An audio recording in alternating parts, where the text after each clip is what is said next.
The way that he start off is a nida, right? He's calling out. He says he's addressing the person who wants to marry the Hur Ain. All right? So that's why he says, oh, one who wants to engage and marry this woman, right? Hur Ain, right? He says, وَطَالِبَ الْوِصَالِهِنَّ بِجَنَّةِ الْحَيَوَانِ. In other words, you're going to meet her. Where you're going to unite or gather with her is going to be in the true life. That's Jannat al-Hayawan, the true perfect life. That's why I have the Aleph Lam, right? He says, لَوْ كُنْتَ تَدْرِي. He said, if you truly have known مَنْ خَطَبْتَ, who you are engaged to, right? وَمَنْ طَلَبْتَ, and the one whom you seek. بَدَوْتَ مَا تَحْوِي مِنَ أَثْمَانِ. You're going to spend whatever you need, no matter what the cost. It's no matter the price, to get to this person.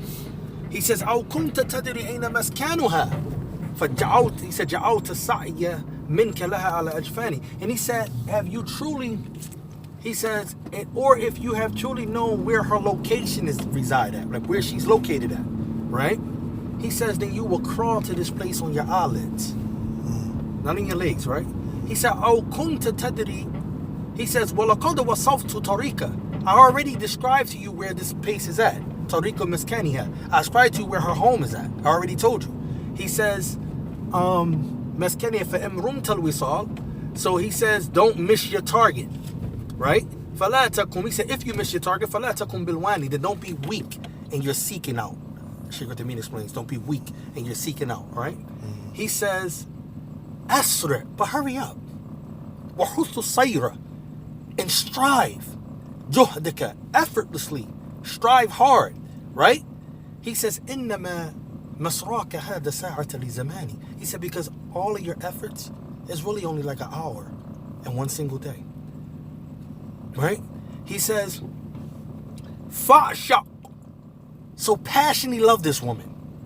وَحَدِّثْ بِالْوِصَالِ النَّفْسِ. And converse with yourself. Convince yourself that you're going to meet this woman, right?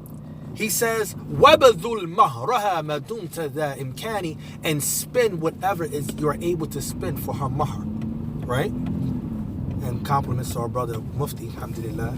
He explained to us that what? Mahr does not mean dowry. A dowry is something that is given from the bride family to the groom. But mahr means bridal money. That's given from the bride, the groom to the family, to the wife, or to the bride. But anyway, look at this point here. Shaykh Uthaymeen explained that we get two benefits from this line of poetry. Ibn Qayyum is telling us that two things must be present when you want to marry a woman. You passionately desire her, and that you're convinced that your union will happen. He said, because if the case, if you passionately desire her and you're not convinced that her family will pass her off to you or you'll be able to marry her, what you going to do? You're not going to put forth no effort to get her. Right. Right? He says, so both of these things need to be present. Right? Then he continues. He says, وَجَعَلْ صِيَامَكَ قَبْلَ لُقْيَاهَا. He says, so make your fasting before you meet her. In other words, fasting is dunya. Shaykh Uthaymeen said, meaning what? Fast from ma'asiyah. But look what he can really say.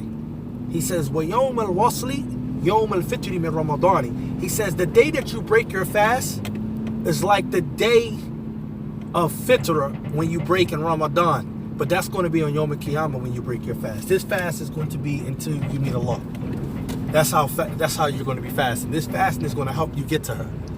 Right? Shaykh Uthaymeen brought a beautiful point. He says something is greater than a woman or an ayn, that's seeing Allah and Allah's pleasure. Yes. He said they wish that Ibn Qayyim would have mentioned that, but Ibn Qayyim was mentioning this as a way of instilling in the person that wants to get there, you know what I mean, that longing that's needed. That's why he started with that. Allahu a'lam, Allah's best. So he says, after that, I'm almost done. He says here, La yulhiyannaka manzilun, and this is when he starts talking about the dunya, and this is what we was working on. He says, don't let this life distract you. Don't let the worldly life distract you, right?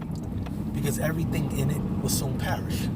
It's going to pass on. He says, فَلَقَلْ تَرَحَلُ عَنْهُ كُلُّ مَصَرَّةٍ. He said, and what normally takes place is that every delight that you take in this place, soon to do what?